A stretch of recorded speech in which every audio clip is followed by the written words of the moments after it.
इस कहानी की शुरुआत एक सुनसान इलाके से होती है, जहाँ बहुत लंबे समय तक सड़क पर कोई दिखाई नहीं देता है। चारों तरफ ऊंचे ऊंचे पेड़ हैं और माहौल में हल्की ठंड है। इसी सड़क पर एक टैक्सी धीरे धीरे चलती है और एक बड़े पुराने घर के सामने आकर रुक जाती है। टैक्सी से बाहर उतरती है लिली, एक शांत, थोड़ा डरपोक लेकिन जिम्मेदार नर्स। वो अपने दोनों बैग निकालकर घर को ऊपर से नीचे तक देखती है और एक पल के लिए रुक जाती है, क्योंकि घर पहली नजर में ही काफी पुराना और थोड़ा अजीब लगता है। खिड़कियों के शीशे धुंधले हैं, दीवारों का पेंट उतर रहा है और हवा में पुराने लकड़ी की सीलन सी महक है। टैक्सी ड्राइवर जाते जाते सिर्फ इतना कहता है कि ये इलाका रात में काफी चुप रहता है, ध्यान रखना।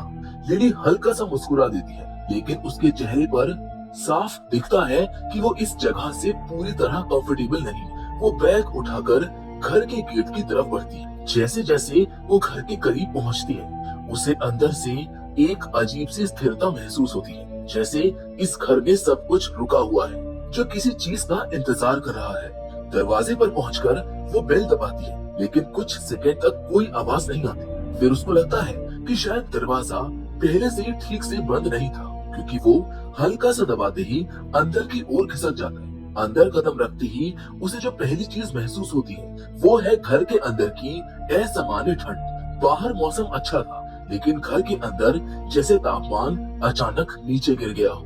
दीवारों से नमी की खुशबू आ रही थी और फर्श की लकड़ी उसके कदमों के नीचे हर बार हल्का सा चरमरा रही थी। हॉल में ज्यादा फर्नीचर नहीं था, जो भी था वो बहुत पुराना लग रहा था। एक कोने में पुरानी किताबों की अलमारी थी। ये सब देखकर ऐसा लग रहा था जैसे इस घर में काफी समय से किसी ने कुछ बदला नहीं है। लिली थोड़ा घबराई हुई थी, लेकिन पेशे के हिसाब से वो खुद को शांत रखती है और उस कमरे की तरफ बढ़ती है जहाँ पर उसकी मरीज आयरिस ब्लूम रहती है।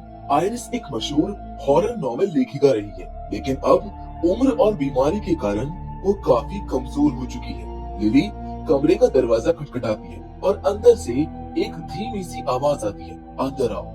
लिली दरवाजा खोलती है और देखती है कि आयरिस बिस्तर पर लेटी हुई है। कमरे में हल्का सा अंधेरा है, उनके चेहरे पर सूखी झुर्रियां हैं, लेकिन आंखों में एक अलग तरह की गहराई, ऐसी जिसमें बेचैनी भी थी, जैसे वो किसी ऐसी चीज के बारे में सोच रही हो जो कमरे में मौजूद नहीं है पर उन्हें साफ दिख रही है। लिली अपना इंट्रोडक्शन देती है। वो उनके पास बैठकर पूछती है कि क्या उन्हें किसी चीज की जरूरत है। आयरिस धीरे धीरे उसकी तरफ देखती है और पूछती है कि तुम यहाँ पर पहली रात अकेले रह पाओगी। लिली पहले हंसकर टालने की कोशिश करती है, लेकिन आयरिस का चेहरा देखकर उसे लगता है कि शायद ये मजाक नहीं है।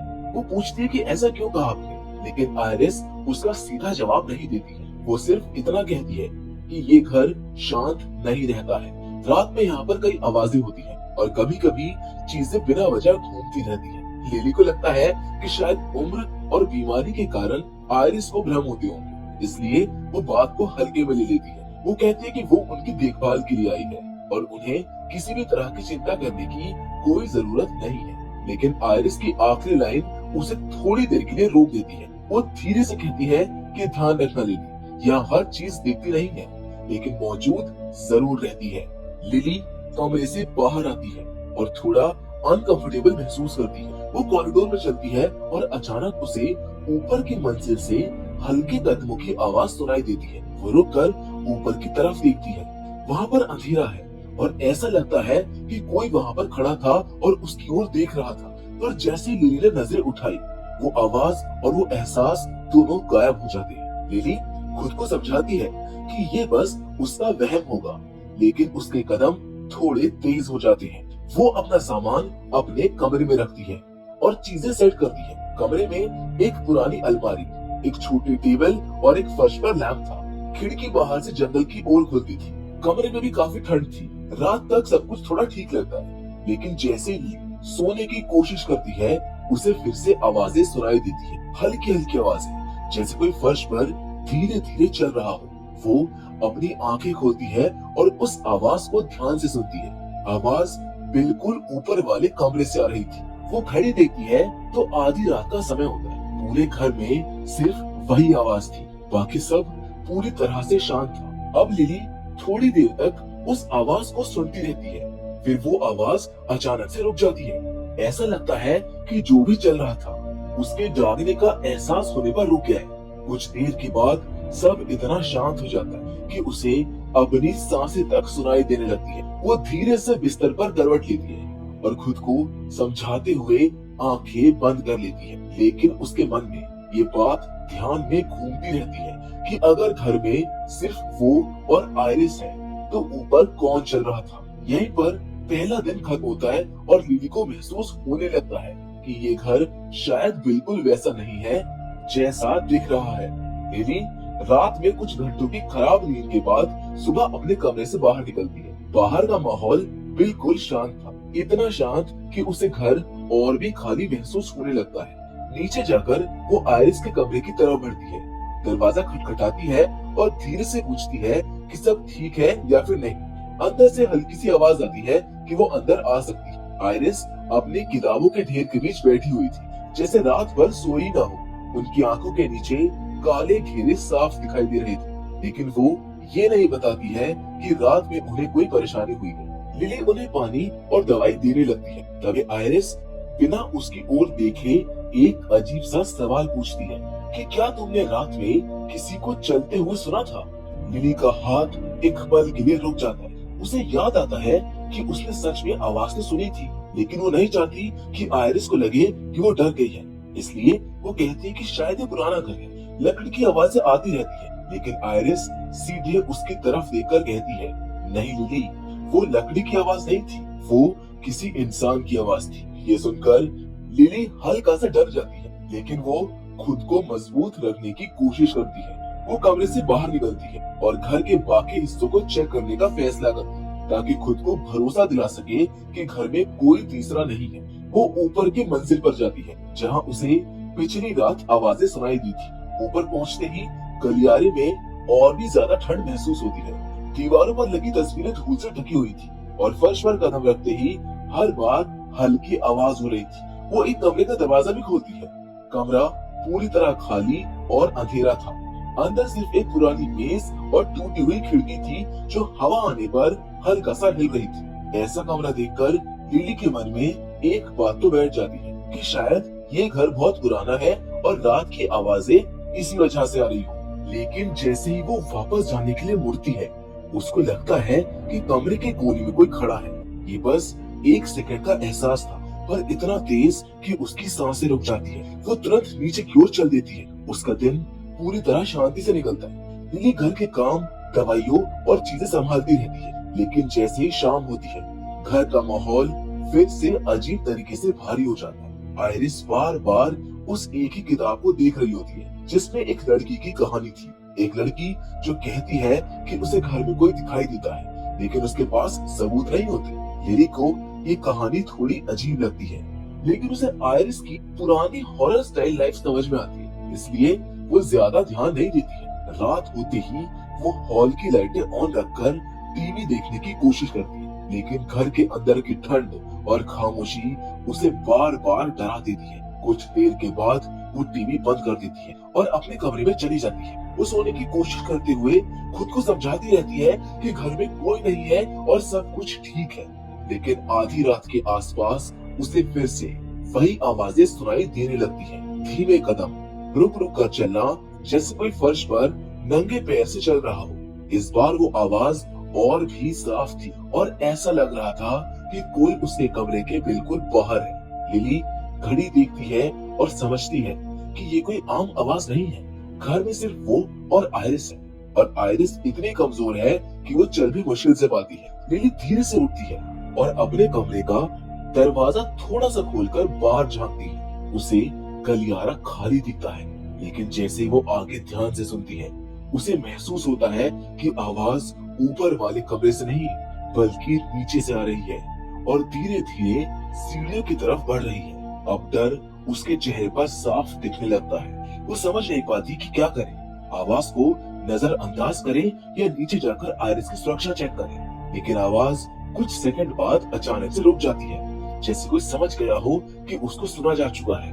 अब थोड़ी देर में पूरा घर शांत हो जाता है। अब अगली सुबह जब लिली जागती है तो थोड़ा रिलैक्स महसूस करती है, लेकिन जैसे वो नीचे आती है, आयरिस उसके पूछने से पहले कह देती है, उसके चलने की आवाज फिर से आई थी ना।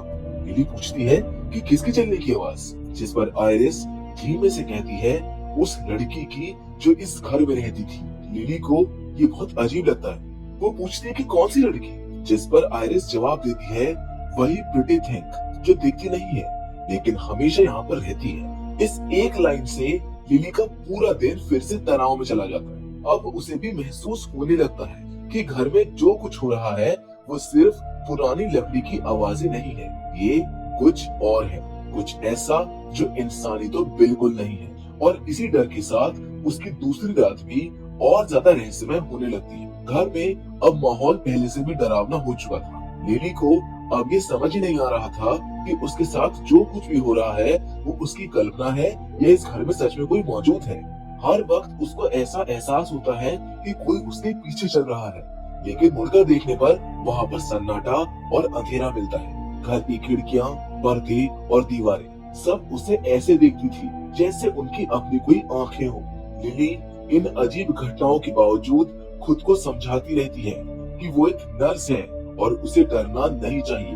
पर सच तो ये था कि वो हर बीते दिन के साथ अंदर से और कमजोर होती जा रही थी। आयरिस जो पहले से बीमारी और उम्र से कमजोर थी, अब अजीब बातें करने लगी थी। कई बार वो लिली को देखकर कहती कि वो यहाँ पर है। लिली जब पूछती कि कौन है यहाँ पर, तो आयरिस चुप हो जाती या फिर किसी कोने की तरफ इशारा करके कहती कि वो वही लड़की है। लिली को लगता कि आयरिस की याददाश्त उसके साथ खेल रही है, लेकिन उसके चेहरे पर जो डर दिखता था वो बिल्कुल नकली नहीं था। ऐसा लगता था मानो उसे कोई चीज परेशान कर रही है जिसे वो शब्दों में बयान नहीं कर सकती है। इसी बीच लिली को एक और बात परेशान करने लगती है कि इस घर में आयरिस से पहले रहने वाली औरत जिसका नाम पॉली था, उसके बारे में कई चीजें बहुत अनक्लियर थी। उसकी किताबें घर में थी, उसकी तस्वीरें दीवारों पर थी और उसकी लिखी कहानियों के पन्ने अलग अलग जगहों पर फैले पड़े थे। जब लिली पॉली की पुरानी किताबें पढ़ने लगती है तो उसे महसूस होता है कि किताब की कहानियां सिर्फ कहानी नहीं बल्कि इस घर का ही अतीत है। किताब में एक ऐसी युवती का जिक्र था जो घर की दीवारों में बस गई थी और जो किसी नई महिला का इंतजार कर रही थी। धीरे धीरे लिली को लगने लगा था कि शायद पॉली ने अपनी कहानी सिर्फ लिखी नहीं थी बल्कि उसे जिया भी था। घर का इतिहास, पॉली की कहानी और मार्ला का डर, ये तीनों चीजें किसी एक बड़ी सच्चाई की ओर इशारा कर रही थी। लेकिन लिली को अभी भी ये समझ नहीं आ रहा था कि ये सच्चाई क्या है। इन सब के बीच घर में छोटी छोटी चीजें खुद ब खुद बदलने लगी। टेबल पर रखी चीजें अपनी जगह बदल देती, लाइटें अपने आप जल जाती और दीवारों पर अचानक नमी की लंबी काली लकीरें दिखने लगती। कई बार तो लिली को भ्रम भी होता था कि कोई उसको देख रहा है, लेकिन जब वो जल्दी से उस दिशा में देखती तो वो चीज गायब हो जाती। एक रात लिली को लगा कि उसके कमरे में कोई खड़ा है। वो घबरा कर उठती है और देखती है कि दरवाजे के पास सीढ़ियों की ओर से जैसे कोई परछाई उतरकर गायब हो गई। लिली पूरी रात सो नहीं पाती है। सुबह उसे अपने कमरे के बाहर गीले पैरों के निशान दिखाई देते हैं, ऐसे निशान जैसे कोई बिना आवाज किए रात भर घर में चलता रहा हो। वो खुद को समझाने की कोशिश करती रही कि शायद ये सब उसके डिप्रेशन की वजह से है, लेकिन अंदर से उसे पता था कि ये घर अब सिर्फ पुराना और डरावना घर नहीं है बल्कि किसी अदृश्य ताकत का ठिकाना बन चुका है। लिली ने हिम्मत करके घर के उन कमरों की तरफ जाना शुरू किया जिन्हें वो पहले अनदेखा कर देती थी, खासकर वो कमरा जहाँ पॉली का पुराना सामान पड़ा था। उस कमरे में घुसते ही हवा का तापमान अचानक से ठंडा हो जाता था, जैसे वहाँ पर कोई उसकी हर हरकत को देख रहा हो। कमरे में एक पुराना शीशा था जिस पर धूल जमी थी। लिली जब उस शीशे को साफ करती है उसे कभी कभी लगता है जैसे उसमें उसकी परछाई नॉर्मल से अलग दिख रही हो, थोड़ी धीमी, थोड़ी देरी से, और मानो ऐसा हो जैसे वो परछाई जिंदा ही ना हो। अब जैसे जैसे ये कहानी आगे बढ़ती है लिली अब दो बातों में उलझने लगती है। वो दो बात ये है कि क्या सच में इस घर में कोई आत्मा है या फिर वो खुद अपने दिमाग से लड़ रही है। और सबसे डरावनी बात ये थी कि आयरिस की हालत लगातार गिर रही थी। कई बार वो लिली को देखकर कहती कि उसके पास मत जाओ, वो तुमको ले जाएगी। जब लिली पूछती कि कौन मुझको ले जाएगा तो आयरिस सिर्फ एक शब्द बोलती, पॉली। इस नाम का बार बार घर में गूंजना अब लिली के लिए एक चेतावनी जैसा महसूस होने लगा था। उसको लगने लगा था कि इस घर में एक ऐसा रहस्य छिपा है जो पिछले कई सालों से किसी के इंतजार में था, और अब वो इंतजार शायद खत्म होने वाला था। घर में पिछले कुछ दिनों से जो डर का माहौल बना हुआ था, वो अब धीरे धीरे एक ऐसे सच की तरफ बढ़ रहा था जिसे लिली कभी सोच भी नहीं सकती थी। उसकी नींद टूटने लगी थी, खाना कम हो गया था, और हर बार जब वो कॉरिडोर से गुजरती, उसको लगता जैसे कोई उसकी हर हरकत को चुपचाप देखते हुए इंतजार कर रहा है। आयरिस की हालत भी इतनी गिर चुकी थी कि कई बार वो होश में भी नहीं रहती थी, लेकिन जब भी होश आता वो एक ही बात दोहराती, वो वापस आ चुकी है और वो इस बार रुकेगी नहीं। लिली डर जाती, लेकिन समझ नहीं पाती कि आखिर आयरिस किसके बारे में बात कर रही है। वो खुद को मजबूत रखने की कोशिश करती, पर पूरी रात घर की दीवारें, आवाजें और परछाइयां उसके दिमाग में घूमती रहती थी। एक शाम जब बाहर तूफान आने वाला था और बिजली बार बार टिमटिमा रही थी, लिली ने फैसला किया कि उसे इस घर की सच्चाई जाननी ही पड़ेगी। वो ऊपर वाले कमरे में गई जहाँ पॉली का सामान रखा हुआ था। उस कमरे में एक अलग ही ठंड थी। कमरे में रखी अलमारी थोड़ी खुली हुई थी, मानो किसी ने हाल ही में उसको छुआ हो। लिली जब अलमारी खोलती है तो अंदर उसको पॉली की कुछ पुरानी डायरी मिलती है। इन डायरियों के पन्ने पीले और नमी से सिकुड़े हुए थे, लेकिन कई हिस्से साफ पढ़े जा सकते थे। जैसे जैसे लिली डायरी पढ़ने लगती है, उसको समझ आने लगता है कि पॉली सिर्फ एक लेखिका नहीं थी, बल्कि इस घर की असली कैदी थी। पॉली ने खुद लिखा था कि उसको लगता था कि कोई अदृश्य ताकत उसको लगातार देखती है। उसने लिखा था कि एक दिन घर की दीवारों में उसे किसी का चेहरा दिखाई दिया, और उसके बाद से वो इस घर में कभी अकेली महसूस नहीं हुई। पॉली का डर डायरी के पन्नों से छलक रहा था। लिली को एहसास होता है कि पॉली जिस आत्मा का जिक्र करती थी, शायद वो अब भी इस घर में मौजूद है। लिली जब डायरी के आखिरी पन्ने तक पहुंचती है तो वहाँ पर एक नोट मिलता है जिसमें लिखा होता है कि अगर ये घर किसी नए व्यक्ति का स्वागत करेगा तो वो उसे मुझसे जोड़ देगा। मैं इस घर में खो चुकी हूँ और जो भी मेरे बाद आएगा उसे भी यही रास्ता चुनना होगा। ये शब्द पढ़कर लिली के पैर कांपने लगते हैं। वो डायरी बंद करती है और कमरे से बाहर निकलने की कोशिश करती है, लेकिन तभी उसे अपने पीछे किसी के कदमों की हल्की आवाज सुनाई दी। वो जल्दी से मुड़ती है, पर वहाँ पर कोई नहीं होता। कमरे की हवा इतनी भारी लग रही कि सांसें लेना भी मुश्किल हो गया था। अब उसे एक सफेद आकृति भी दिखाई देती है। वो आकृति धीरे धीरे उसकी तरफ बढ़ रही थी, पर जैसे बिजली चमकती है वो गायब हो जाती है। अब लिली जान चुकी थी कि घर में सिर्फ आवाजें नहीं, बल्कि कोई सच में मौजूद है। अगली रात तूफान और तेज हो जाता है। हवा, पेड़ और खिड़कियां इतनी जोर से हिल रहे थे कि घर जैसे कांप रहा हो। लिली आयरिस को देखने जाती है, लेकिन आयरिस बिस्तर पर पड़ी किसी कोने की तरफ घूर रही थी, जैसे वहाँ पर कोई खड़ा हो। लिली जब उस दिशा में देखती है तो उसको कोई नहीं दिखता, लेकिन आयरिस अचानक चीखते हुए कहती है कि वो उसको लेने आ गई है। वो उससे फिर वापस आना चाहती है। लिली आयरिस को शांत करने की कोशिश करती है, लेकिन उसी समय कमरे की लाइट अपने आप बंद हो जाती है। अब बाहर से थोड़ी सी रोशनी कमरे के अंदर आ रही थी। तभी लिली को एहसास होता है कि कमरे के कोने में एक औरत खड़ी है, सफेद कपड़ों में, लंबे बाल और बिल्कुल स्थिर चेहरे के साथ। और अगली पल जब लाइट आती है तो वो आकृति गायब हो जाती है। लिली अब डर से कांपने लगती है। वो कमरे से बाहर भाग जाती है। उसे ऐसा लगता है कि जैसे कोई उसका पीछा कर रहा हो, लेकिन जब वो मुड़ती है तो उसके पीछे फिर से कोई नहीं होता। अब घर की हर चीज जैसे लिली को उसी दिशा में धकेल रही थी जहाँ पर पॉली के साथ आखिरी बार कुछ हुआ था। वो नीचे वाले हॉल में पहुंचती है जहाँ की दीवारों में नमी और काले धब्बे अजीब आकृतियों में बदल चुके थे। उसे उन आकृतियों में चेहरे दिख रहे थे, एक फीका बिना भाव वाला चेहरा, जैसे कोई महिला उसको चुपचाप देख रही हो। अचानक हॉल की हवा इतनी ठंडी हो जाती है कि लिली को लगता है कि किसी ने उसे पीछे खड़े होकर उसकी गर्दन को छुआ है। वो डरकर मुड़ती है जहाँ उसे एहसास होता है कि किसी ने उसकी गर्दन को छुआ है। वो डर कर पीछे मुड़ती है और पहली बार पॉली की आत्मा को देखती है। एक फीकी सफेद धीमी सी परछाई जो कमरे के दूसरी ओर खड़ी उसको घूर रही थी। उसका चेहरा डरावना था, लेकिन उसकी आंखें लिली को साफ बता रही थी कि वो यहाँ से कहीं नहीं जा सकती। लिली पीछे हटती है और गिरते गिरते बचती है। वो समझ जाती है कि पॉली आत्मा उससे कुछ चाहती है और शायद यही वो कहानी है जिसके बारे में वो हमेशा कहती थी कि उसको खत्म होना होगा। अब जैसे वो पिछड़ती है, पॉली की आत्मा धीरे धीरे आगे बढ़ती है और हवा में एक ठंडी सी धीमी आवाज आती है, ये घर मेरा है और तुम भी मेरी कहानी का हिस्सा हो।